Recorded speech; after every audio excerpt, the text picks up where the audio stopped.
കുറെ നേരം കഴിഞ്ഞു. ഹുസൈൻ റളിയല്ലാഹു അൻഹു കടന്നു വന്നത് ഉമ്മു സലമ കണ്ടില്ല. നബി തങ്ങളുടെ പേരക്കുട്ടിയല്ലേ. കുറെ കഴിഞ്ഞ് റസൂലുള്ളാഹിനെ പോയി നോക്കുമ്പോൾ ഹുസൈൻ റളിയല്ലാഹു അൻഹു കയ്യിലിരിക്കുന്നുണ്ട്. ഹുസൈൻ റളിയല്ലാഹു അൻഹു കയ്യിലിരിക്കുന്നുണ്ട്. ഹുസൈൻ റളിയല്ലാഹു അൻഹു കയ്യിലിരിക്കുന്നുണ്ട്. ആ ഹുസൈൻ റളിയല്ലാഹു അൻഹുവിനെ തഴുകി തലോടിയിട്ട് നബി തങ്ങൾ കരയുകയാണ്. നബി തങ്ങൾ ഹുസൈൻ റളിയല്ലാഹു അൻഹുവിനെ തഴുകി തലോടിയിട്ട് കരയുകയാണ്. അപ്പോ ഉമ്മു സലമ ചോദിച്ചു, അല്ല, എന്തേ തങ്ങളെ കരയുന്നത്? എന്തേ തങ്ങളെ കരയുന്നത്? ഓ ഉമ്മു സലമ, എന്റെ ഈ പൊന്നുമോൻ, എന്റെ ഈ പൊന്നുമോൻ, ഇന്ന ഉമ്മതക സതഖതുലു ഹാദാ ബിഅർദി യുഖാലു ലഹാ കർബലാ. എന്റെ ഈ പൊന്നുമോനെ ഈ സമുദായം കർബലയിൽ വെച്ച് കൊന്നുകളയും. എന്റെ ഈ പൊന്നുമോൻ ഹുസൈനിനെ കർബലയിൽ വെച്ച് ഈ ഉമ്മത്ത് കൊന്നുകളയും. ആ വാർത്തയറിഞ്ഞിട്ടാണ് കരയുന്നത്. ജിബ്രീൽ ആ കൊല ചെയ്യപ്പെടുന്ന സ്ഥലത്തെ മണ്ണെനിക്ക് കൊണ്ടുവന്ന് കാണിച്ചു തന്നു. ഞാൻ ചോദിച്ചു, ഇതെവിടുത്തെ മണ്ണാണ്? കർബലയിലെ മണ്ണാണ്. കർബലയിൽ വെച്ചെന്റെ മോൻ ഹുസൈൻ കൊല ചെയ്യപ്പെടും. അതറിഞ്ഞിട്ടാണ് ഞാൻ കരയുന്നത്.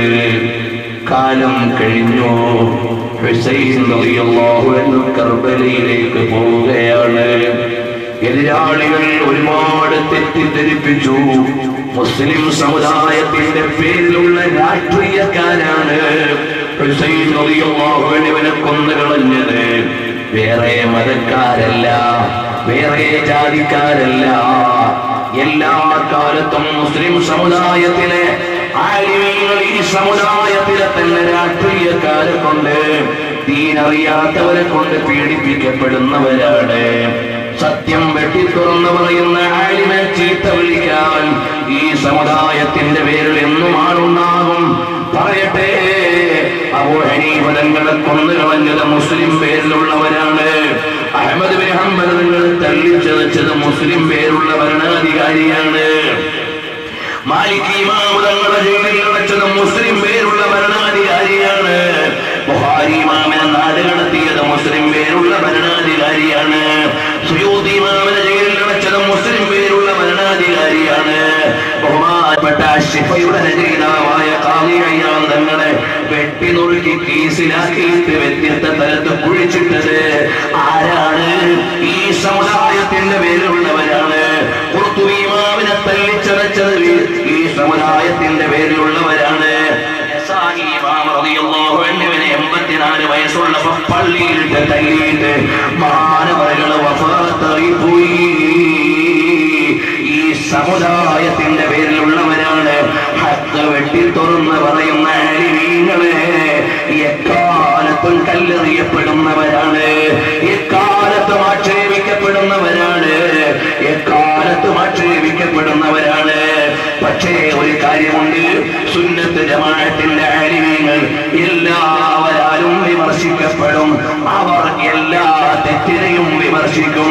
പക്ഷേ അവരൊരു തരത്തും പിന്നോട്ട് പോകൂല. അവര് ജയിച്ച് മുന്നോട്ട് തന്നെ പോകും. അത് ഹഖിന്റെ ആലിമീങ്ങളുടെ ലക്ഷണമാണ്. അതുകൊണ്ടാണ് ഞങ്ങൾ സുന്നത്ത് ജമാഅത്തിന്റെ ആലിമീങ്ങളുടെ പിന്നിൽ നിൽക്കുന്നത്. ഞങ്ങളുടെ ഉസ്താദുമാരെ ആക്ഷേപിക്കുന്ന ഒരുപാട് ആളുകൾ ഉണ്ടാവും. ആ ആക്ഷേപം അവരുടെ പ്രവർത്തനത്തിൽ ഒരു തടസ്സവും വരുത്തൂല. അത് അബൂ ഹനീഫ ഇമാം മുതൽ ശാഫിഈ ഇമാം മുതൽ ബുഖാരി ഇമാം മുതൽ എല്ലാ ഇമാമികളുടെയും ചരിത്രമാണ്. ബുഖാരി ഇമാമിന്റെ ജന്മനാട്ടിൽ താമസിക്കാൻ കഴിഞ്ഞില്ല. നാട് കടത്തിയിട്ട് സമർക്കന്ദിലെ ഹർക്കന്ദിലാണ് മഖബറയുള്ളത്. അറിയുമോ? അതുകൊണ്ട് അവിടുത്തെ പേരിൽ ഒരു കുറവും വന്നില്ല.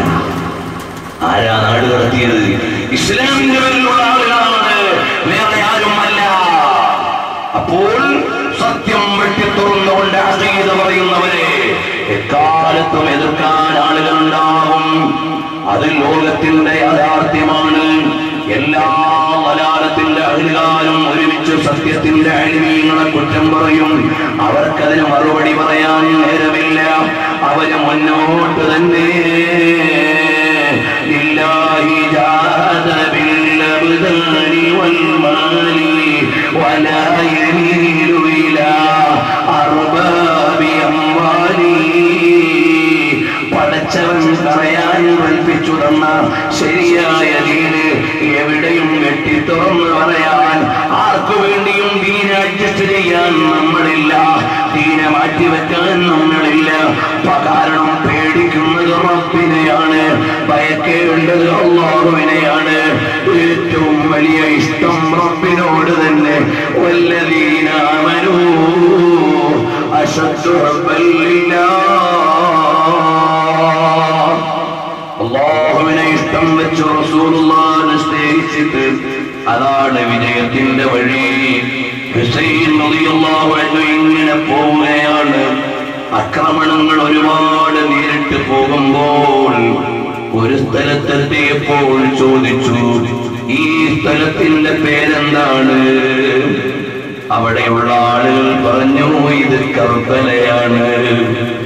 ഉടനെ ഹുസൈൻ റളിയല്ലാഹു അൻഹുവിന്റെ മറുപടി, സദഖല്ലാഹു വറസൂലുഹു, അല്ലാഹും റസൂലും പറഞ്ഞത് പുലർന്നിരിക്കുന്നു. ഹാദാ അർളുൽ കർബി വൽ ബലാ, ഇത് വേദനയുടെയും മുസീബത്തിന്റെയും മണ്ണാണ്. ഞാനിവിടെ കൊല ചെയ്യപ്പെടേണ്ട നാടാണ്. എന്റെ ഹബീബ്, എന്റെ വലിയുപ്പ എന്റെ ദാടിക്ക് തടവിയിട്ട് തലോടിയിട്ട് എന്നെ ഇവിടെ വെച്ച് കൊല ചെയ്യപ്പെടുന്നതോർത്ത് മുമ്പ് കരഞ്ഞിട്ടുണ്ട്. ഞാനിത് ശഹീദാകാനുള്ള മണ്ണാണ്. കണ്ടില്ലേ ഹബീബ് കരഞ്ഞ രംഗങ്ങൾ, എത്ര വലിയ സാരസമ്പൂർണമായ നേരങ്ങളാണ്. അതുകൊണ്ട് മോനെ കരയേണ്ടതില്ല, അല്ലാഹുവിനെ ഓർത്ത് കരയണം, റബ്ബിന്റെ ശിക്ഷ ഭയന്ന് കരയണം.